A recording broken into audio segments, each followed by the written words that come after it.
इस वीडियो में हम लोग क्या पढ़ने वाले हैं, तो इस वीडियो में हम लोग पढ़ने जा रहे हैं the age of revolution 1830s to 1848। So welcome everyone in this session. और आज हम लोग स्टार्ट करते हैं the age of revolution 1830s to 1848।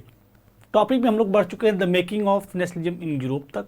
हमने पढ़ा the French revolution and the idea of nation, Napoleonic code के बारे में पढ़ा। साथ ही साथ हमने देखा कि जो फ्रांस में अपहेवल चल रहा था, रेवोल्यूशन की जो चिंगारी, जो स्पार्किंग चल रही थी, वो पूरे यूरोप में कैसे राष्ट्रवाद को बना रही थी, इसको हमने देखा। साथ ही साथ हम लोगों ने, चाहे वो रेवोल्यूशनरी वाला कॉन्सेप्ट हो, चाहे ट्रीटी ऑफ वियना हो, या फिर आपके कंजर्वेटिज्म आफ्टर 1815 जैसे इंपॉर्टेंट एस्पेक्ट हो, इनको देखते हुए हमने मेकिंग ऑफ नेशनलिज्म को कंप्लीट किया। अब हम लोग जो है नेक्स्ट एस्पेक्ट में पढ़ने जा रहे हैं the age of revolution 1830s to 1848। यानी कि अब एरा आपका रेवोल्यूशन का आ रहा है, क्योंकि हम लोग जानते हैं कि आपका फ्रांस जो है उसके बारे में ड्यूक मैटरिक, जो कि ऑस्ट्रिया का चांसलर था, उसने कहा था when France sneezes the rest of Europe catches cold. जब फ्रांस सीखता है तो पूरी यूरोप को क्या हो जाती है, सर्दी हो जाती है। क्योंकि जब फ्रांस, चूँकि यूरोप कॉन्टिनेंट का एक देश है, जब वहाँ पर रेवोल्यूशन, चूँकि सबसे पहला जो नेशनलिस्ट सेंटिमेंट हमें देखने को मिला था वो फ्रांस में ही देखने को मिला था। तो जब फ्रांस में सबसे पहले रेवोल्यूशन होता है तो उसका इम्प्लीमेंटेशन, उसको जो फॉलो की बात करें तो फॉलो पूरा यूरोप करता है। तो रेवोल्यूशन फ्रांस में जब होता है तो उसका इम्पैक्ट यूरोप पे पड़ता है। तो the French society during late 18th century हमने पढ़ा, फ्रेंच रेवोल्यूशन पढ़ा, फिर इसके बाद आइडिया ऑफ नेशन वहाँ से इमर्ज कैसे होता है, पूरी यूरोप में स्प्रेड आउट कैसे होता है, यूरोप में राष्ट्रवाद किन किन प्रोसेस के थ्रू बनना शुरू होता है, हमने वो देख लिया। अब जब राष्ट्रवाद बनेगा तो एक नई आइडियोलॉजी इमर्ज होगी। हम लोगों ने लिबरलिज्म जैसी आइडियोलॉजी के बारे में देखा, जो कि न्यू मिडिल क्लास की थी, क्योंकि हम जानते हैं कि यूरोपियन कंट्रीज़ में इंडस्ट्रियलाइजेशन आपका इंग्लैंड में सबसे पहले लेट 18th सेंचुरी में आपका जो है स्टार्ट होता है। उस इंडस्ट्रियलाइजेशन की वजह से एक नया वर्ग समाज में पैदा होता है, क्योंकि समाज में सिर्फ दो ही टाइप्स के लोग एग्जिस्ट किया करते थे, एक तो या तो एरिस्टोक्रेसी, दूसरी या तो फिर पेजेंट्री, यानी सबसे अमीर लोग या तो सबसे गरीब लोग। लेकिन इंडस्ट्रियल रेवोल्यूशन की वजह से समाज में एक वर्किंग क्लास पॉपुलेशन इमर्ज होती है, उसका एग्जिस्टेंस हमें देखने को मिल जाता है, जिसको हम लोग न्यू मिडिल क्लास बोलते हैं। और यही न्यू मिडिल क्लास की जो आइडियोलॉजी थी वो आपकी थी लिबरलिज्म, लिबरल नेशनलिज्म। लिबरल का एक लैटिन वर्ड है जिसका मतलब है टू बिकम फ्री, यानी स्वतंत्र होना। अब ये स्वतंत्रता की जो डिमांड है वो पॉलिटिकल स्फीयर में भी इनकी पॉलिटिकल स्फीयर में भी स्वतंत्रता की बात करते थे, इकोनॉमिक स्फीयर में भी स्वतंत्रता की बात करते थे। पॉलिटिकल स्फीयर में ये कहते थे गवर्नमेंट बाई कंसेंट हो, इकोनॉमिक स्फीयर में फ्रीडम ऑफ मार्केट की बात करते थे, और स्टेट इम्पोज रिस्ट्रिक्शन जो भी लगते थे उन सबको हटाने की बात करते थे। अब ये जो लिबरल आइडियोलॉजी है वो कहीं ना कहीं लीड करती है पूरे रेवोल्यूशन को, पूरे मूवमेंट को, पूरे यूरोप में। अब जब समाज में राष्ट्रवाद आ गया तो वो राष्ट्रवाद कहीं ना कहीं पुराने ओल्ड नोशन को चैलेंज करेगा। तो जो पहले से कंजर्वेटिज्म आपका एस्टेब्लिश है, हमने पढ़ा था ना treaty of Vienna 1815, battle of Waterloo के बाद जो फिर से नया कंजर्वेटिज्म एस्टेब्लिश हुआ था, उसकी वजह से जितने भी रेवोल्यूशनरीज थे वो अंडरग्राउंड हो गए थे।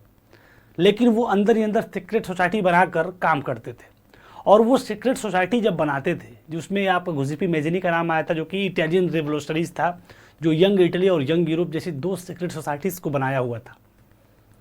ऐसे तमाम रेवोल्यूशनरीज पूरे all over the Europe work कर रहे थे अंडरग्राउंड होकर, और वो चैलेंज कर रहे थे। उनका मकसद ही था end of autocracy, end of monarchy.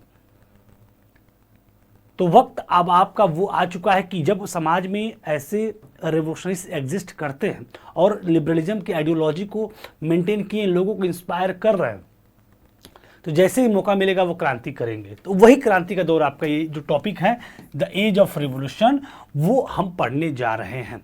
अब ये जो as of revolution 1830s to 1848 के टाइमलाइन के बीच में ही हमको पढ़ना है, क्योंकि इसी के बीच में सारी चीज़ें होंगी। ये आपका यूरोप है, यूरोप कॉन्टिनेंट में आप जान सकते हैं कि अब किस प्रकार से रेवोल्यूशन शुरू होते हैं, उन सभी चीज़ों को।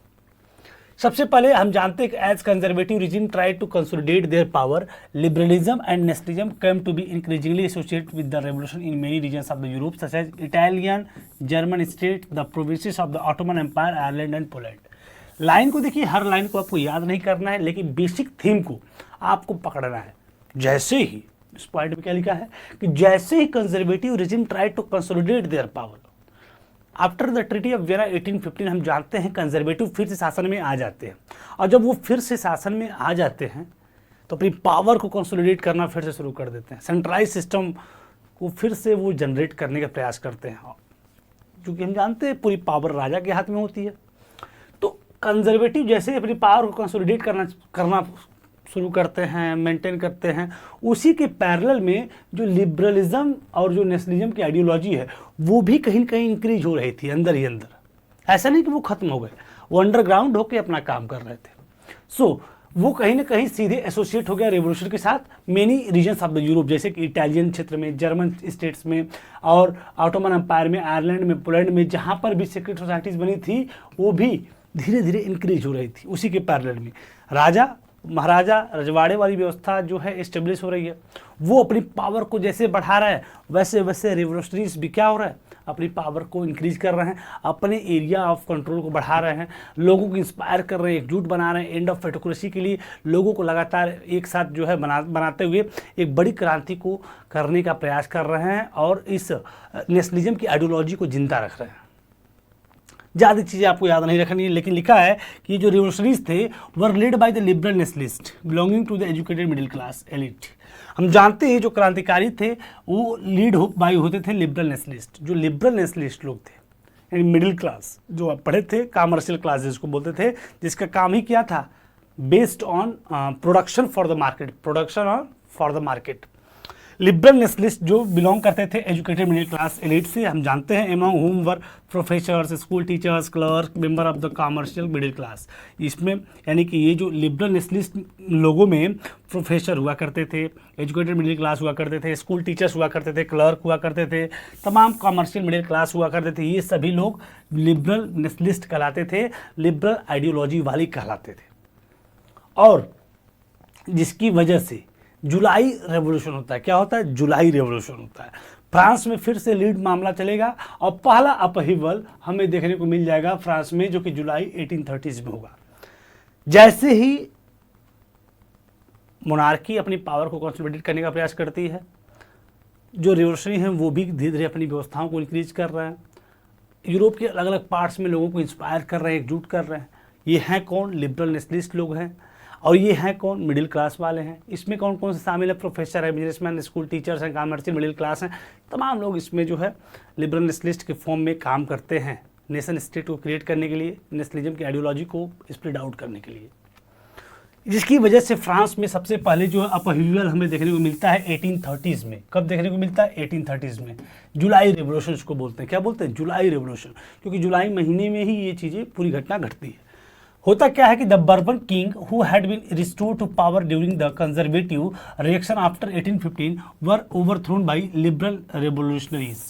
हम जानते हैं कि 1815 में आप कहानी को पूरी तरीके से जानते होंगे कि 1850 में क्या हुआ था। 1815 में हुआ ये था, ट्रीटी ऑफ वियना हुई थी, बैटल ऑफ वाटरलू हुआ था, नेपोलियन हारा था। जब नेपोलियन हारा था तो ट्रीटी ऑफ वियना के थ्रू फ्रांस को जो है पूरी तरीके से फिर से फर्दर एक्सपेंशन न कर पाए, इसके लिए तमाम चीज़ों को किया गया और उन सभी परिवर्तन को अंडो कर दिया गया जो नेपोलियन ने किया था, और फिर से बर्बन डायनेस्टी को फ्रांस में रिस्टोर कर दिया गया था। वही बर्बन डायनेस्टी जो है, जो कि रिस्टोर की गई थी पावर में during the conservative reaction after 1815, उसको जिसने क्या बोलते हैं, liberal revolutionaries were overthrown by liberal revolutionaries. जो बर्बन किंग रिस्टोर किए गए थे उनको फिर से उखाड़ कर फेंक दिया गया लिबरल रिवोल्यूशनरीज के द्वारा। कब? जुलाई 1830s में। कब? जुलाई 1830s में। They installed a constitutional monarchy with Louis Philippe at its head. और वो एक नए राजा को, जो कि राजा नहीं बल्कि कॉन्स्टिट्यूशनल राजा, संवैधानिक राजा, वो सिर्फ मोनार्की नहीं बल्कि कॉन्स्टिट्यूशनल मोनार्की के रूप में उसको इस्टेब्लिश कर दिया जाता है बाय द लिबरल रेवोल्यूशनरीज के द्वारा। वो क्या करते हैं? लुई फिलिप को एज अ कॉन्स्टिट्यूशनल मोनार्की के रूप में इंस्टॉल कर देते हैं फ्रांस में। क्योंकि 1830 में फ्रांस में जो बर्बन डायनेस्टी को रिस्टोर किया गया था बाय द प्रेब कंट्री, उसको उखाड़ कर लिबरल रिवोल्यूशनरीज फेंक देते हैं जुलाई 1830s में। और उसके स्थान पे लुई फिलिप को एज अ कॉन्स्टिट्यूशनल हेड वो इंस्टॉल कर देते हैं वहाँ पर, कहाँ पर, फ्रांस पे। और इसी वजह से जो ऑस्ट्रियन चांसलर था ड्यूक मैटरनिक, वो कहता है कि when France sneezes the rest of Europe catches cold, जब फ्रांस छींकता है तो पूरे यूरोप को सर्दी हो जाती है। एक व्यंग है कि जब फ्रांस कोई एक एक्टिविटी करता है तो उसी एक्टिविटी को फॉलो करते हुए पूरे यूरोप एक्टिविटी करने लग जाते हैं। तो फ्रांस छींकता है तो पूरे यूरोप को जुकाम हो जाता है, सर्दी हो जाती है। तो वही स्टेटमेंट आपका कभी कभी पूछ देता है कि who proclaim that when France sneezes the rest of Europe catches cold. ये स्टेटमेंट आप याद रखिए। मैटरनिक जो कि ऑस्ट्रिया का चांसलर था, आपको पता होगा ट्रीटी ऑफ वियना में भी इसके स्टेटमेंट हैं, उसको होस्ट किया था। गुजिपी मेजनी के बारे में भी कहा था कि the most dangerous enemy of social order, ये भी आप याद रखिए। When France sneezes the rest of Europe catches cold, इसको भी आप याद रखिए। अब जुलाई रेवोल्यूशन जब फ्रांस में हो गया तो इस रेवोल्यूशन का इम्पैक्ट फिर से यूरोप पर पड़ना शुरू हुआ, क्योंकि जब फ्रांस में एक्टिविटी हो गई तो अब आसपास उसको जो है देखकर वो जो चिंगारी है चारों तरफ जो है फैलना शुरू हो जाती है। तो जो बेल्जियम है, क्या बेल्जियम जो है जुलाई रेवोल्यूशन की स्पार्किंग की वजह से वो स्पार्किंग बेल्जियम में पहुंचती है, ब्रसेल्स में पहुंचती है, which led to Belgium is breaking away from the United Kingdom of Netherland, जो कि बेल्जियम अपने आप को तुरंत यूनाइटेड किंगडम ऑफ नीदरलैंड से अलग कर लेता है, क्योंकि यूनाइटेड किंगडम ऑफ नीदरलैंड का ही बेल्जियम हिस्सा था उस वक्त। और वो फ्रांस में जब रेवोल्यूशन होता है, अपहेवल होता है, तो उस अपहेवल की वजह से तुरंत अपने आप को ब्रेकिंग डाउन कर लेता है बेल्जियम और खुद को इंडिपेंडेंट डिक्लेयर कर देता है, खुद को अपने यहाँ पे इंडिपेंडेंट नेशन के रूप में डिक्लेयर कर देता है और खुद मतलब अपने आप को मोनार्की से अलग कर लेता है। बेल्जियम का निर्माण होता है तुरंत। उसके बाद उस चिंगारी, पहली चिंगारी फ्रांस से कहाँ गई, बेल्जियम में, फिर कहाँ गई, ग्रीक्स में। Support from Europe and international recognition. अब देखिए the Greek war of independence, अपनी बुक में आप जब ओपन करेंगे तो अगली हेडिंग आपको ये देखने को मिलती, फ्रांस में, बेल्जियम में, ग्रीस में। ग्रीस में एक मामला क्या है कि an event that mobilised nationalist feeling among the educated elite across Europe was Greek war of independence. Greek war of independence यानी ग्रीस को आज़ाद कराने के लिए, जो स्वतंत्रता के लिए जो आज़ादी की लड़ाई लड़ी गई थी, इसने भी कहीं ना कहीं लोगों को एकजुट किया और ये भी कहीं ना कहीं फ्रांस में अपहीवल का ही रिजल्ट रहा। होता क्या है कि Greece had been the parts of Ottoman empire since the 15th century. 15वीं शताब्दी से ही जो ग्रीस था वो ऑटोमन एम्पायर, जो कि एक इस्लामिक एम्पायर था, उसका हिस्सा था। और ग्रीस के बारे में आपको बता दें कि तमाम लोग मानते हैं, आज भी लोग कहते हैं, ग्रीस जो है कार्डल ऑफ यूरोपियन सिविलाइजेशन है, यानी यूरोपियन जो सभ्यता है वो आपकी ग्रीस से ही पैदा हुई है, उसका जन्म ग्रीस से ही हुआ है। और वो एक यूनानी जो सभ्यता है, यूनानी ही इसको बोलते हैं, वो आपकी इस्लामिक कंट्रीज, इस्लामिक एम्पायर की अंडर कंट्रोल है, तो हमें उसको आज़ाद कराना है। तो वो भी आपका जो थर्ड अपहेवल यहाँ पे देखने को मिलता है, क्योंकि ग्रीस जो था ऑटोमन एम्पायर के अंडर कंट्रोल लगभग 15वीं शताब्दी से था।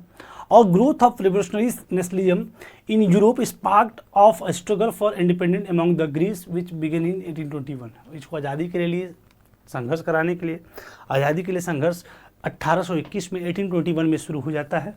Nationalist in Greece got support from other Greek living in exile and also from many West European who had sympathise for ancient Greek culture. जो एंशिएंट ग्रीक कल्चर से जो लोग सिंपैथाइज थे, सहानुभूति रखते थे, भले वो ग्रीस से बाहर थे, वो भी ग्रीस के लिए लड़ना शुरू कर देते हैं। जैसे कि अभी आप पढ़ेंगे, तमाम जो पोएट्स थे, आर्टिस्ट थे, lauded Greece as the cradle of European civilisation. वो जो यूरोप की यूरोपियन सिविलाइजेशन की जो कार्डल है, पालना जिसको बोलते हैं, यानी जो चीज़ वहाँ से पैदा हो रही है, बच्चा छोटा होता है तो पालने में ही खेलता है, तो यूरोपियन जो सभ्यता थी वो आपकी यहीं खेली हुई है, यहीं पली बड़ी हुई है, यहीं से पैदा हुई है। तो वही चीज़ कही गई, पोएट आर्टिस्ट उस वक्त कहते थे ग्रीस को cradle of European civilisation and mobilising public opinion to support its struggle against a Muslim empire. एक मुस्लिम एम्पायर के अगेंस्ट में तमाम जो जितने भी ग्रीक को सपोर्ट करने वाले, सिंपैथाइज जो लोग, सिंपैथी रखने वाले जो लोग थे, वो सभी लोग लड़ाई में हिस्सा लेते हैं और ग्रीस को ऑटोमन एम्पायर से आज़ाद कराने के लिए संघर्ष करना शुरू कर देते हैं, चाहे वो किसी भी देश के हों। उसी दरमियान में ये पिक्चर आप देख पा रहे होंगे, लॉर्ड बायरन की पिक्चर है, जो कि एक इंग्लिश पोएट है, जिनका ग्रीस से कोई लेना देना नहीं, लेकिन सिर्फ और सिर्फ अपने एंशिएंट ग्रीक कल्चर को ध्यान में रखते हुए वो इस लड़ाई में शामिल होते हैं। English poet Lord Byron organise funds and later went to fight in the war where he died of fever in 1824, जहाँ पर वो एक बुखार की वजह से 1824 में मर जाते हैं। वो फंड को कलेक्ट करते हैं, युद्ध लड़ने जाते हैं और कुछ हेल्थ इशू आता है जिसकी वजह से जो है मतलब मारे जाते हैं, मर जाते हैं लॉर्ड बायरन। जबकि ये इंग्लैंड के थे, लेकिन ग्रीस को इंडिपेंडेंस दिलाने के लिए भी वो उसमें शामिल हो जाते हैं। Because of ancient Greek culture, लोग मानते थे कि यहीं से हमारी सभ्यता का जन्म हुआ है और उस जगह से लोग सिंपैथी रखते थे। तो ये मामला है। So finally the treaty of Constantinople of 1832 recognise Greece as an independent nation.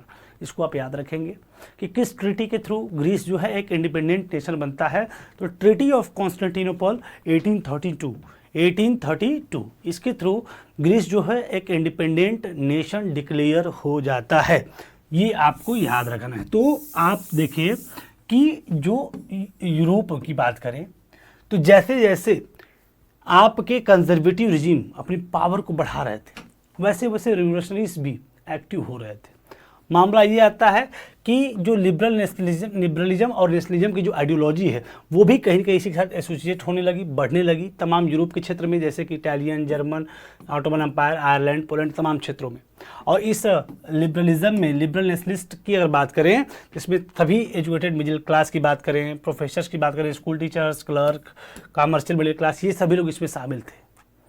और ये लोग मिलकर फिर से राष्ट्रवाद की भावना को जिंदा रखते थे लोगों के बीच में। और इन्हीं लोगों की वजह से फ्रांस में जुलाई 1830 का रिवॉल्यूशन होता है, जिसकी मदद से फ्रांस एक बार फिर से मोनार्की से हट जाता है। मतलब फ्रांस में बर्बन डायनेस्टी रिस्टोर हो गई थी और यही लिबरल नेशनलिस्ट लोग जो बर्बन किंग आफ्टर 1815 रिस्टेब्लिश हुआ था, रिस्टोर हुआ था, उसको फिर से ओवरथ्रोन कर देते हैं, उखाड़ कर फेंक देते हैं और उनके स्थान पे एक कॉन्स्टिट्यूशनल मोनार्की को इस्टेब्लिश कर देते हैं। कहाँ पर? फ्रांस में। ठीक है। इसके बाद जब ऐसी घटना घटती है तो एक ऑस्ट्रिया का चांसलर है जिसका नाम है ड्यूक मैटरनिक, वो रिमार्क करता है कि when France sneezes the rest of Europe catches cold. जब फ्रांस छींकता है तो पूरे यूरोप को सर्दी हो जाती है, ऐसा वो कहता है। क्योंकि जैसे ही फ्रांस में अपहीवल होता है, पहला सडन अपहीवल होता है, रेवोल्यूशन होता है, तुरंत बेल्जियम अपने आप को यूनाइटेड किंगडम ऑफ नीदरलैंड से अलग कर लेता है। तुरंत ग्रीस में भी इंडिपेंडेंस के लिए वार छिड़ जाते हैं और तमाम यूरोपियन कंट्रीज़ के लोग ग्रीस को जो है सिंपैथाइज करना शुरू करते हैं, उसके साथ मिलकर लड़ना शुरू करते हैं। ग्रीस को आज़ादी के लिए सभी लोग संघर्ष करना शुरू कर देते हैं और फाइनली 1832 में ट्रीटी ऑफ कॉन्स्टेंटिनोपल साइन की जाती है और ग्रीस जो है डिक्लेयर होता है एज एन इंडिपेंडेंट नेशन और ऑटोमन एम्पायर का कब्जा उससे हट जाता है और ग्रीस फाइनली इंडिपेंडेंट हो जाता है। यानी कि हम लोगों ने पढ़ लिया कि फ्रांस में जो अपहीवल हुआ जुलाई 1830s में, उसका इम्पैक्ट बेल्जियम पे कैसे पड़ा, ग्रीक वॉर ऑफ इंडिपेंडेंस क्या है, उन दोनों एस्पेक्ट को। यानी कि जैसे ही फ्रांस स्नीज करता है, rest of Europe catches cold वाली जो बात कही गई थी वो यहाँ पर फिट हो जा रही है। अगली हेडिंग है the romantic imagination and the nationalist feeling. Romantic imagination जो चीज़ है, इसको आप ऐसे समझिए कि जब बात कल्चर की हो, प्ले की हो, आर्ट की हो, पोएट्री की हो, यानी इन पर्सपेक्टिव में भी राष्ट्रवादी भावनाओं को क्रिएट किया जा सकता है। यानी कि सिर्फ रेवोल्यूशन, सिर्फ वार, सिर्फ टेरिटोरियल एक्सपेंशन के थ्रू ही राष्ट्रवाद, नेशनलिस्ट फीलिंग, नेशनलिज्म जैसी चीज़ें पैदा नहीं होती हैं, बल्कि आर्ट, प्लेस, पोइट्री, कल्चर, इन सब के माध्यम से भी, लैंग्वेज के माध्यम से भी राष्ट्रवाद की भावनाएं जीवित रखी जा सकती हैं, राष्ट्रवाद पैदा किया जा सकता है, नेशनल यूनिटी डेवलप की जा सकती है और sense of collective belonging develop किया जा सकता है। यानी कि लिखा है the role of culture in nation building. राष्ट्र को बनाने में क्या रोल रहता है कल्चर का, वही आपका रोमांटिसिज्म कहलाता है, रोमांटिक इमेजिनेशन कहलाता है। यानी कि हम लोग जानने वाले हैं रोमांटिसिज्म के बारे में, जो कि एक कल्चरल मूवमेंट होता है which sought to develop a particular form of nationalist sentiment. यानी कि particular form of nationalist sentiment को डेवलप करने का एक तरीका रोमांटिसिज्म है। और उसमें क्या होता है कि development of nationalism did not come about only through wars and territorial expansion. जो डेवलपमेंट ऑफ नेशनलिज्म है, राष्ट्रवाद का जो डेवलपमेंट है, वो सिर्फ और सिर्फ वार, रेवोल्यूशन और टेरिटोरियल एक्सपेंशन से ही नहीं आता है। युद्ध से, लड़ाई से, क्रांति से ही हमेशा राष्ट्रवाद की भावनाएं नहीं पैदा होती हैं, बल्कि culture played an important role in creating the idea of nation. Culture भी एक इंपॉर्टेंट रोल प्ले करता है for creating the idea of nation. Idea of nation को क्रिएट करने में कल्चर भी एक इम्पॉर्टेंट रोल प्ले करता है, जैसे कि art, poetry, stories, music help express and shape nationalist feeling, जो कि हेल्प करता है, शेप करने में मदद करता है नेशनलिस्ट फीलिंग को। यानी कि सिर्फ और सिर्फ वार और टेरिटोरियल एक्सपेंशन से ही राष्ट्रवाद की भावनाएं पैदा नहीं होती हैं, बल्कि culture had also play an important role for creating the sense of collective belonging among the people. यानी लोगों के बीच में राष्ट्रवादी भावनाओं को पैदा करने के लिए कल्चर भी एक इम्पॉर्टेंट रोल प्ले करता है। वही बात इसमें कही गई, यानी कि हम राष्ट्रवादी भावनाओं को आर्ट के माध्यम से, पोइट्री के माध्यम से, स्टोरी के माध्यम से, म्यूजिक के माध्यम से प्ले कर सकते हैं, क्रिएट कर सकते हैं, शेप दे सकते हैं राष्ट्रवादी भावनाओं को। So romantic artists and poets generally criticize the glorification of religion and science and focus instead on emotion, intuition and mystical feeling। कल जो रोमांटिक आर्टिस्ट थे, मतलब जो आर्ट के माध्यम से, म्यूजिक के माध्यम से, पोइट्री के माध्यम से, कल्चर के माध्यम से राष्ट्रवादी भावनाओं को डेवलप करने का प्रयास करते हैं, वो हमेशा क्रिटिसाइज करते हैं, विरोध करते हैं, आलोचना करते हैं glorification of reason and science, and तार्किक चीज़ों को, वैज्ञानिक चीज़ों को वो छोड़ते हैं, उनकी वो आलोचना करते हैं। उनके स्थान पे वो किस पे आपके इमोशंस पे, इंट्यूशंस पे, मिस्टिकल फीलिंग पर वो फोकस करने की बात करते हैं। वो रीजन और साइंस जैसी तार्किक बातों को छोड़ने की बात करते हैं, उनकी आलोचना की बात करते हैं। और वो अपने आर्ट के माध्यम से, इमोशंस के माध्यम से, इंट्यूशंस के माध्यम से भी लोगों को इंटरकनेक्ट करना चाहते हैं, लोगों को कनेक्ट करने की बात करते हैं, सेंस ऑफ कलेक्टिव आइडेंटिटीज़ को डेवलप करने की बात करते हैं, नेशनलिज्म को पैदा करने की बात करते हैं। जिसमें एक पिक्चर आपको दिख रही होगी यहाँ पे, ये पिक्चर है द मैसेकर ऑफ कायोस। ये एक हत्याकांड का पिक्चर है, एक प्रकार समझिए। इसमें बहुत बड़ा नरसंहार हुआ था, जिसमें कि जो टर्कीज थे वो लगभग 20,000 ग्रीक्स को क्या कर दिए थे, killed by Turks in island of Chios. यहाँ पे इस आइसलैंड पे जो है लगभग 20,000 ग्रीक्स, यानी ग्रीस के लगभग 20,000 लोगों को मार दिया गया था टर्कीज के द्वारा।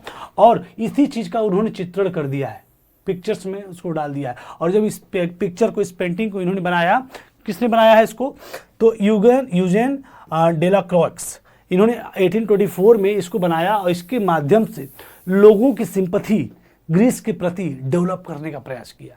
यानी कि इस आर्ट के माध्यम से भी लोगों के अंदर एकजुटता, सिंपैथी, देश के प्रति सहानुभूति, लोगों के अंदर सेंस ऑफ कलेक्टिव आइडेंटिटीज़ को डेवलप करने का प्रयास किया गया।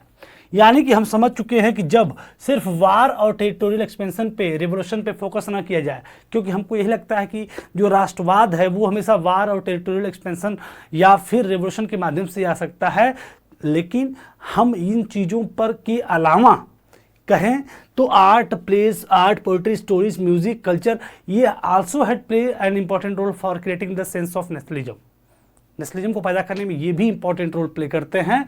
और इसमें जो है नेशनलिस्ट फीलिंग की बात करें तो यहाँ पे अब हम इसके बारे में देखें कि national feeling kept alive the emphasise on vernacular language and the collection of local folklore was not just to recover an ancient national spirit but also to carry the modern nationalist message to large audience who were mostly illiterate. मतलब जो nationalist feeling है उनको हम लोग vernacular language के माध्यम से भी जिंदा कर सकते हैं, रख सकते हैं। इसको अगर ऐसे कहा जाए तो डांस, फोकलोर, इन सब चीज़ों को जब हम डिस्कवर करते हैं, इनको रिकॉर्ड करते हैं, इनको सुरक्षित करते हैं, तो इससे सिर्फ ये नहीं कि आपका जो है क्या बोल सकते हैं कि सिर्फ आप एंशिएंट नेशनल स्पिरिट को जो है रिकवर कर रहे हो, ये नहीं, बल्कि ये जो चीज़ें आप करते हो, पुरानी सभ्यताओं को आप रिकॉर्ड करते हो, संरक्षित करते हो, उस पर जोर देते हो, उसको बढ़ावा देते हो, तो इससे कहीं ना कहीं आप जो है नेशनलिस्ट मैसेज को एक बड़ी संख्या में, बड़ी ऑडियंस में लोगों तक पहुंचाते हो और उन तक भी पहुंचाने में सफल हो जाते हो जो लोग मोस्टली क्या हो, इलिटरेट हों, पढ़े लिखे न हो, उन तक भी आप क्या कर सकते हैं, पहुंचा सकते हैं। So this was especially so in the case of Poland, which had been partitions at the end of 18th century by the great power Russia, Prussia and Austria। कहानी इसमें जो है पोलैंड के बारे में बता रहा है, जो पोलैंड एग्जिस्ट नहीं करता था उस वक्त, और उसके तमाम पार्ट्स को रशिया के द्वारा, ऑस्ट्रिया के द्वारा क्या कर लिया था, जो है बांट लिया गया था। कुछ क्षेत्र जो है रशिया में आता था, कुछ प्रुशिया में आता था, कुछ ऑस्ट्रिया में आता था। पोलैंड वास्तव में एग्जिस्ट ही नहीं करता था। लेकिन even though Poland no longer existed as independent territories, nationalist feeling were kept alive through music and language. अब आप सोचिए, जिसको ऐसे हम लोग समझ सकते हैं, ये आपका क्या है, पोलैंड। ये क्या है, पोलैंड। लेकिन इसका कुछ क्षेत्र रसिया ने कब्जा कर लिया, कुछ क्षेत्र रसिया ने, कुछ ऑस्ट्रिया ने कब्जा कर लिया, यानी पोलैंड बचा ही नहीं। नो लॉन्गर एग्जिस्टेड लिखा है ना, no longer existed as an independent territory. उसे कुछ क्षेत्र को किसी ने कब्जा कर लिया, कुछ क्षेत्र को किसी ने कब्जा कर लिया। अब पोलैंड जब है ही नहीं, लेकिन अगर देखा जाए वहाँ पर लैंग्वेज कैसे इंपॉर्टेंट रोल प्ले करती है कि यहाँ इस क्षेत्र के, ये क्षेत्र भले किसी भी देश में, किसी भी राज्य में आ रहा था, लेकिन यहाँ के जो लोग थे, लोकल लोग थे, वो पोलिश लैंग्वेज को ही बोलकर अपने लैंग्वेज के माध्यम से पोलैंड को, यानी पोलिश लैंग्वेज के माध्यम से लोगों के अंदर पोलैंड जिंदा था।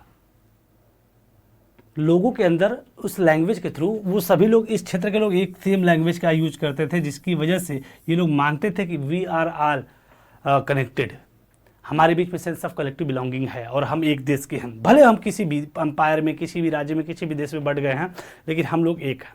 तो लैंग्वेज अपने आप में काफ़ी जो है नेशनलिस्ट फीलिंग को जिंदा रखने में काफ़ी मदद करती है। वो आप इस एग्जांपल से देख लीजिए। जैसे कैरोल कोरपिंस्की एक जो है पोएट हैं, लेखक जो भी है, समझ लीजिए, नेशनलिस्ट स्ट्रगल को अपने ओपेरा और म्यूजिक के माध्यम से सेलिब्रेट करते थे।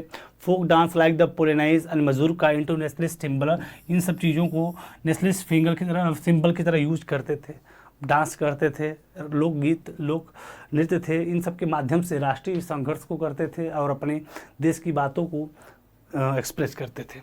जैसे वो जो ये जो सारी बातें वो पढ़ रहे हैं, language as a weapon of nationalist resistance. So after Russian occupation the Polish language was forced out of school and the Russian language was imposed everywhere. हम जानते हैं कि पोलैंड पे रशिया कब्जा हो गया था, और जब ऐसा होता है तो पोलिश लैंग्वेज जो कि पोलैंड में बोली जाती थी, उसको पूरी तरीके से रिस्ट्रिक्टेड कर दिया जाता है रशिया के द्वारा।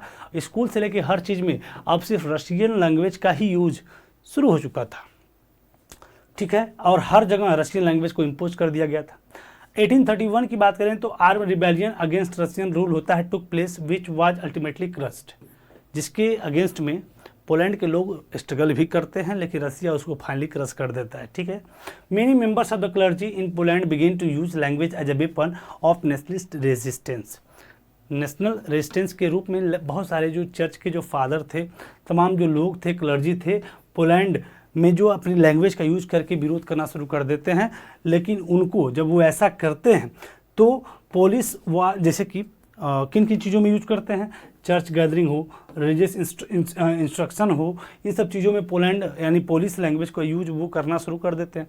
जब वो ऐसा करते हैं तो एज ए रिजल्ट एक बड़ी संख्या में प्रीस्ट और बिशप्स को वर पुट इन जेल, उनको जेल में डाल दिया जाता है, साइबेरिया भेज दिया जाता है by the Russian authority as a punishment for their refusal to preach in Russian.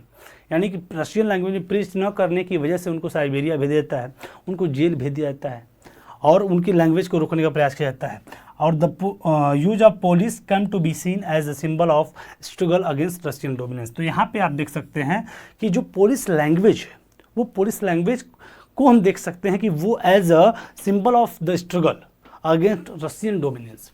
वहाँ पे युद्ध नहीं होता है, बल्कि लैंग्वेज का यूज कर करके लोग जो है अपनी रेजिस्टेंस को दिखाते हैं, अपने स्ट्रगल को एक्सप्रेस करते हैं और अपनी आज़ादी की बातों को करते हैं।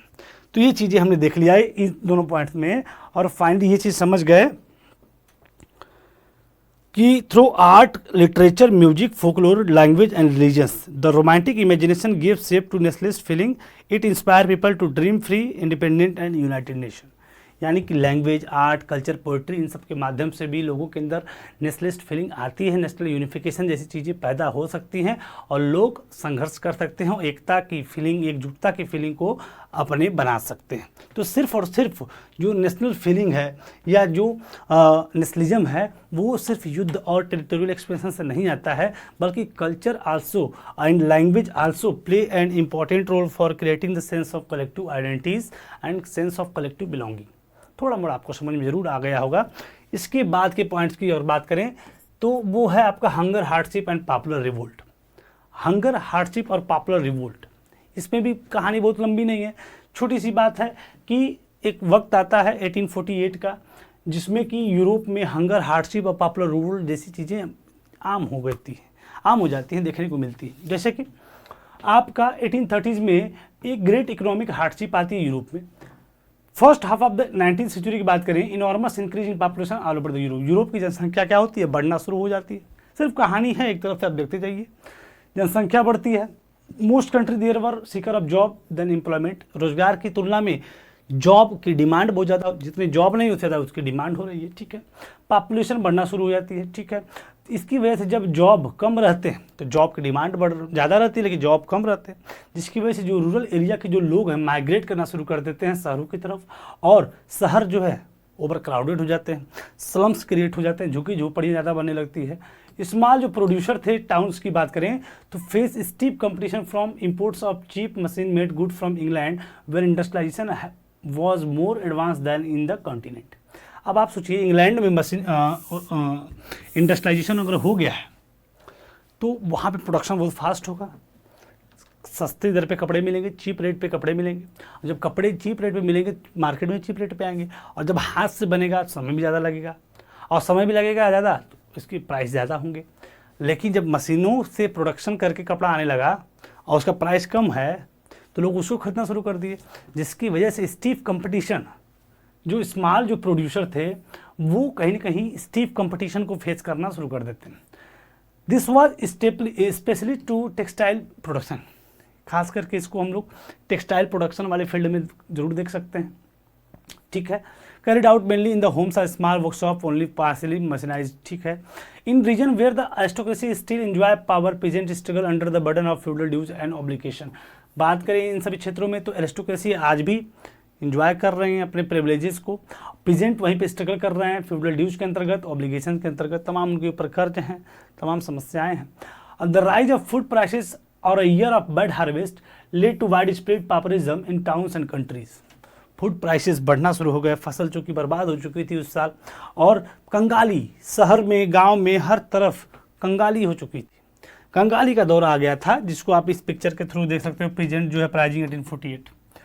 तो अब ईयर 1848 में क्या होता है कि एक ऐसा साल रहता है कि फूड शॉर्टेज और वाइड स्प्रेड अनएम्प्लॉयमेंट, जिसकी वजह से पेरिस की सड़कों पे लोग उतर जाते हैं। लोग पेरिस की सड़कों पे क्या होते हैं, उतर जाते हैं। Barricades were erected and Louis Philippe was forced to flee. Barricades को लोग तोड़ देते हैं, और मौका देखते ही लुई फिलिप भी कहता है कि लगता है कि जान बचेगी नहीं, भागो यहाँ से। तो लुई फिलिप भी फोर्सली क्या होता है, भाग जाता है।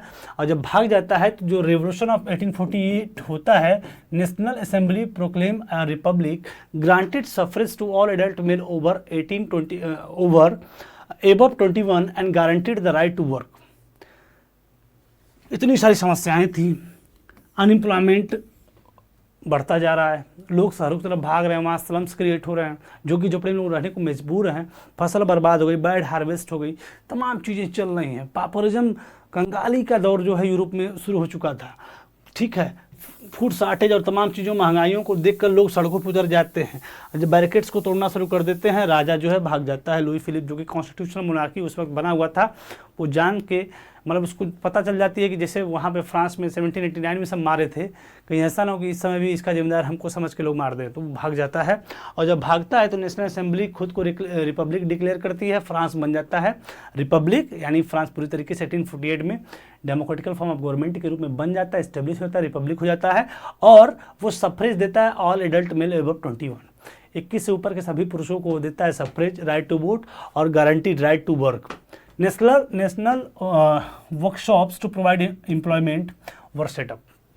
तमाम नेशनल वर्कशॉप बनाए जाते हैं, एम्प्लॉयमेंट वर्क, तमाम चीज़ें को सेट किया जाता है जिससे लोगों को रोजगार मिले, तमाम चीज़ें। उसी में एक कहानी दी हुई है सेलेसियन वीवर्स की।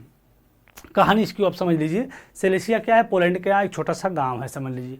इसमें क्या होता है कि सेलेसियन जो वीवर्स थे, जो आए थे, जो कपड़ा बुनने वाले लोग थे, और वहाँ के जो कॉन्ट्रैक्टर हैं, उनके बीच के विवाद को एक पूरी कहानी बताती है।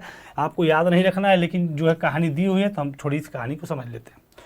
होता क्या है कि कॉन्ट्रैक्टर जो है उनको कच्चा माल देते थे, रॉ मटेरियल, और उनको वो बुन के कपड़ा बनाते थे। फिर जब वो मटेरियल तैयार हो जाता था तो कॉन्ट्रैक्टर उसको रिसीव करता था, उसके बदले में उसको पैसा देता था।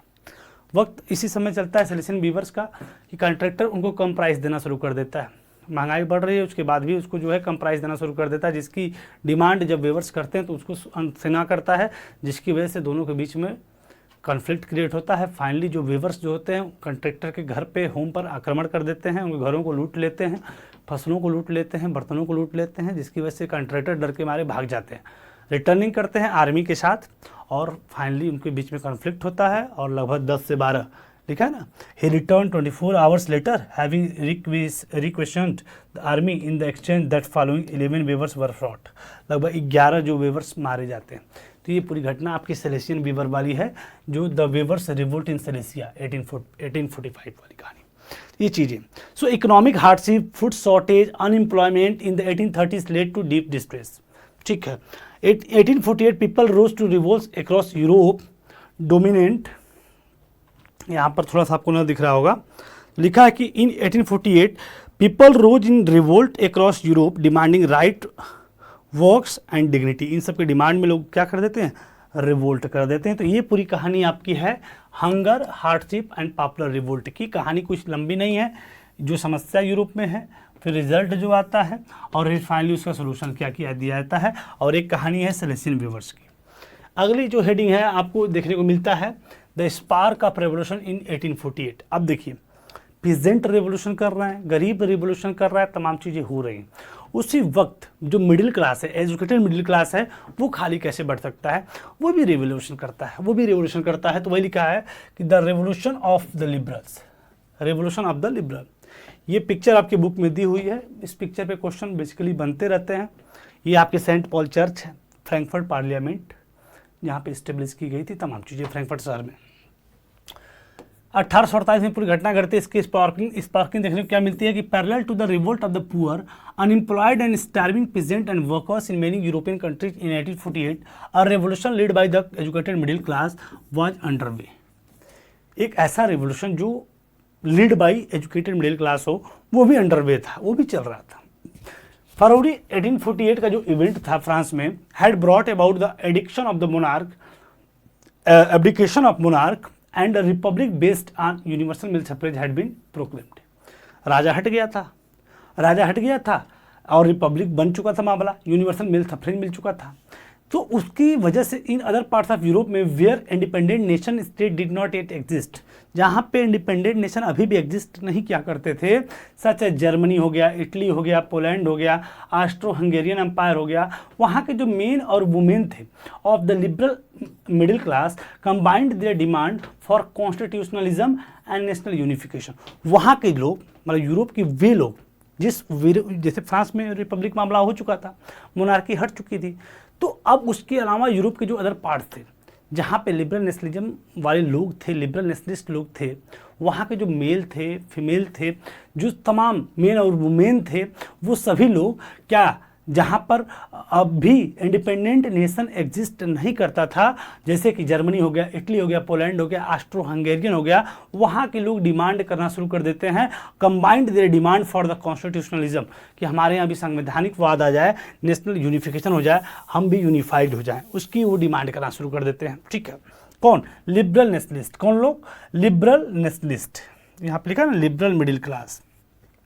They took advantage of the growing population, popular unrest of push their demand for the creation of nation state on parliamentary principle, constitution, freedom of the press, freedom of association, जिसमें वो डिमांड करते हैं कि एक parliamentary principal पे आधारित एक जो है नेशन स्टेट बने, कॉन्स्टिट्यूशन बने, फ्रीडम ऑफ प्रेस हो, फ्रीडम ऑफ एसोसिएशन हो, इस सारी चीज़ों की डिमांड वो करते हैं। और इस डिमांड को करने के लिए वो एक बनाते हैं ऑल जर्मन नेशनल असेंबली। क्या जर्मनी की चूँकि कहानी है, जर्मनी के बारे में देखते हैं तो आपका एक 1831 मेंबर्स के द्वारा फ्रैंकफर्ट पार्लियामेंट, जो 1848 वाली कहानी है, जो कहानी को आप इसमें देखोगे कि इसकी वजह से the revolution of 1848 show the power of idea in people. ठीक है, यहाँ पे मामला क्या होता है कि जर्मनी वाले रीजन्स में, जर्मनी चूँकि वास्तव में एग्जिस्ट नहीं करता था, जैसे जर्मनी, पोलैंड, इटली, ये सभी यूनिफाइड नहीं थे, यहाँ पर नेशन स्टेट नहीं था। तो यहाँ के जो लिबरल मिडिल क्लास थे, लिबरल नेशनलिज्म वाले जो लोग थे, वो मिलकर freedom of press, constitutionalism, nationalism की बातें करना शुरू कर देते हैं। अब इसके लिए जर्मनी में सबसे पहली घटना घटती है, और होता क्या है कि जर्मन रीजन में large number of political association whose members were middle class, professional, businessman, prosperous artisans come together in Frankfurt and decided to vote for all German National Assembly. चाहे वो मिडिल क्लास प्रोफेशनल हो, businessman हो, prosperous artisans हो, वो एक साथ आते हैं फ्रैंकफर्ट शहर में और डिसाइड करते हैं, वोट करते हैं आज जर्मन नेशनल असेंबली के लिए। वो सभी मिल के एक असेंबली बनाते हैं जर्मनी बनाने के लिए, जर्मनी का एकीकरण करने के लिए, जर्मन नेशन बनाने के लिए। और 18 मई 1848 को 831 इलेक्टेड रिप्रेजेंटेटिव 831 इलेक्टेड रिप्रेजेंटेटिव को इलेक्ट करते हैं और उनको लेके मार्च करते हैं to take their place in the Frankfurt parliament convened in the church of Saint Paul. और वहाँ पे पहुँचते हैं, चर्च ऑफ सेंट पॉल जिसको पार्लियामेंट बनाया गया था, वहाँ पे वो बैठकर वो they drafted a constitution for German nation to be headed by monarchy. एक संविधान को ड्राफ्ट करते हैं और उस संविधान के अंतर्गत ये मामला था कि हमारी जो देश होगा एक जर्मन नेशन बनेगा जो कि हेडेड बाय मोनार्की होगी, और मोनार्की भी चलेगी किसके द्वारा, subject to a parliament. Monarchy भी सब्जेक्ट ऑफ पार्लियामेंट होगी, वो अपने मन से सारा काम नहीं करेगी, ठीक है। When the deputies offered the crown on this terms to Frederick William fourth, वो जाते हैं प्रुशियन राजा के पास, चूँकि जर्मन जो स्टेट थे उसमें सबसे बड़ा स्टेट था आपका प्रशिया ही सबसे ज़्यादा पावरफुल था। प्रशियन के पास पहुंचते हैं कि आप जो है हमने जो संविधान बनाया हुआ है इसको आप देखिए, एक्सेप्ट करिए। तो फ्रेडरिक विलियम फोर्थ थे उस वक्त, और वो क्या करते हैं कि उनके पास जो डेपुटीज पहुंचते हैं जो कि किंग ऑफ प्रुशिया थे, और वो रिजेक्ट कर देते हैं। It join other monarchies to oppose the elected assembly, और रिजेक्ट तो करते ही करते हैं, दूसरे अदर मोनार्कीज के साथ मिलकर इस पूरी चीज़ों को क्या करते हैं, अपोज करते हैं। क्या करते हैं, अपोज कर देते हैं कि हम ये चीज़ों को सपोर्ट भी नहीं करेंगे। क्या करेंगे, सपोर्ट भी नहीं करेंगे, ठीक है। और while the position of aristocracy and military become stronger, the social basis of parliament eroded, the parliament was dominated by the middle class who resisted the demand of workers and artisans and consequently lost their support. In the end of troops were called and the assembly was forced to disband. इस पूरे मामले को आप समझिए कि जो all German national assembly बनी थी इसमें को लीड करने वाला कौन था, वो थे आपके middle class, educated middle class थे। और ये किसी भी प्रकार से जो वर्कर थे और भी तमाम जो छोटे छोटे पेजेंट थे उनको सपोर्ट नहीं करते थे, उनकी डिमांड ऑफ वर्कर और आर्टिशियंस को कहीं ना कहीं नहीं सुनते थे, जिसकी वजह से उनके सपोर्ट को भी नहीं पा रहे थे, और जिसकी वजह से जब वो सपोर्ट नहीं पा रहे थे तो इनके पार्लियामेंट को पूरी तरीके से इरोड कर दिया गया। राजा उधर से विरोध कर रहा है, इधर इनके अंदर ही महिलाओं को वो अधिकार नहीं दे रहे थे, वर्कर्स को, आर्टिशियंस को वो डिमांड को नहीं सुन रहे थे, जिसकी वजह से ये अपने सपोर्ट को खो देते हैं, सपोर्ट बेस को खो देते हैं। जिसको आप ऐसे देख सकते हैं, जब अभी आप आगे पढ़ेंगे इस पार्लियामेंट में जो ये ऊपर दिख रही है जो गैलरी विजिटर गैलरी है, महिलाओं को सिर्फ उसमें खड़ा होने का जगह दिया गया है। तो महिलाएं लंबे समय तक काम करती हैं लेकिन उनको कोई प्लेस नहीं मिलता है, और ऊपर से राजा खुद विरोध कर रहा है, दूसरे राजाओं के साथ मिल के इस पूरे पार्लियामेंट को क्या कर देता है, भंग कर देता है। और फाइनली ट्रूप्स वर कॉल्ड, लिखा है ट्रूप्स वर कॉल्ड, सिपाही बुलाए जाते हैं और असेंबली को डिसबैंड कर देते हैं, और पूरी तरीके से ये जो मिशन था इन लोगों का क्या होता है, फेल हो जाता है। सो लिखा है कि women's and the liberal movement, the issue of extending political rights of women was a controversial one within the liberal movement in which large number of women had participate actively over the year. विगत वर्षों में महिलाओं ने लंबे समय तक participate किया, actively participate किया, हमेशा सभी प्रकार के रिवोल्यूशन में पार्टिसिपेट किया, फिर भी जो है उनकी पॉलिटिकल राइट को एक्सटेंड करने की बात जो है विवादास्पद रही, किसी प्रकार से उनकी बातों को नहीं सुना जा रहा था। Women had form their own political association, founded newspapers and taken part in political meeting and demonstration, तमाम चीज़ें वो करती हैं। Despite this they were denied suffrage right, फिर भी इन सब के अलावा भी उनको जो किसी प्रकार के सफ्रेज राइट्स यानी राइट टू वोट की बात, वो सारी चीज़ें डिनाई कर दी जाती हैं। So during the election of assembly when the Frankfurt parliament convened in the church Saint Paul, women were admitted only as observer to stand in the visitor gallery, जिसको हमने दिखाया। महिलाओं को सिर्फ और सिर्फ एक जो है दर्शक की तरह वहाँ पे खड़ा किया गया, बाकी उनकी किसी प्रकार से पॉलिटिकल रिप्रेजेंटेशन की बात, उनको सीट नहीं मिली वहाँ पे। सो ये चीज़ें आपकी अब तक लिखी हुई हैं। लिमिट्स और लेगेसीज की बात करें तो though conservative force able to suppress liberal movement in 1848। हम जानते हैं तमाम चीज़ें थी। ऑल जर्मन नेशनल असेंबली बनती है, वो जाते हैं राजा के पास, राजा क्या कर देता है, रिजेक्ट कर देता है, फाइनली इसको सप्रेस भी कर देता है। कौन? कंजर्वेटिव। किसको? लिबरल नेशनलिस्ट की इस आइडियोलॉजी को, जो वो कॉन्स्टिट्यूशन बना के गए थे कि राजा हमारी बात मानो और इस चीज़ को एक्सेप्ट कर लो, और इस बात को वो रिजेक्ट कर देता है और सप्रेस भी कर देता है। लेकिन जल्द ही जो मोनार्क थे began to realise that the cycle of revolution and repression could only be ended by granting concession to the liberal nationalist revolutionaries. Monarch को जल्द ही रियलाइज होना शुरू हो जाता है कि ये जो cycle of revolution and repression चल रहा है, कि हम वो रेवोल्यूशन कर रहे हैं, हम रिप्रेस कर रहे हैं, वो रेवोल्यूशन कर रहे हैं, हम रिप्रेस कर रहे हैं, ये तब तक खत्म नहीं होगा जब तक हम इनको कहीं ना कहीं कोई कंसेशन ग्रांट नहीं कर देते। ये जो लिबरल नेशनलिस्ट जो रेवोल्यूशनरिस्ट थे, जब तक हम इनको कोई छूट नहीं देंगे तब तक कहीं ना कहीं ये जो दौर चल रहा है दबाने का, रिवोल्यूशन होने का, फिर रिवोल्यूशन को दबाने का, ये साइकिल चलता रहेगा। हमें इनको कंसेशन ग्रांट करना ही पड़ेगा, जिसकी वजह से hence in the year after 1848 भले राजा दबा देता है, ऑल जर्मन नेशनल असेंबली की बात को नहीं मानता है, लेकिन उसको रियलाइज हो जाता है कि हमें ग्रांट करना ही पड़ेगा। कब तक? ये बार बार क्रांति करेंगे, हम बार बार दबाएंगे, ये बार बार क्रांति करेंगे, हम बार बार रेवोल्यूशन को जो है दबा देंगे। सो इसकी वजह से after 1848 the autocratic monarchies of central and eastern Europe वो इंट्रोड्यूस करना शुरू कर देते हैं चेंजेस को, जो कि वेस्टर्न यूरोप में ऑलरेडी चेंज एक्सेप्ट कर लिए गए थे, जैसे कि सर्फडम्स, बॉन्डेड लेबर्स, इन सब चीज़ों को एबोलिश कर दिया जाता है। Habsburg empire, Habsburg dominion states में, अंपायर्स में, रशिया में, इन सभी जगहों पर सर्फडम यानी कि दासत्व तो गुलामी वाली चीज़ों को, बधुआ मजदूरी वाली सिस्टम को एबोलिश कर दिया जाता है।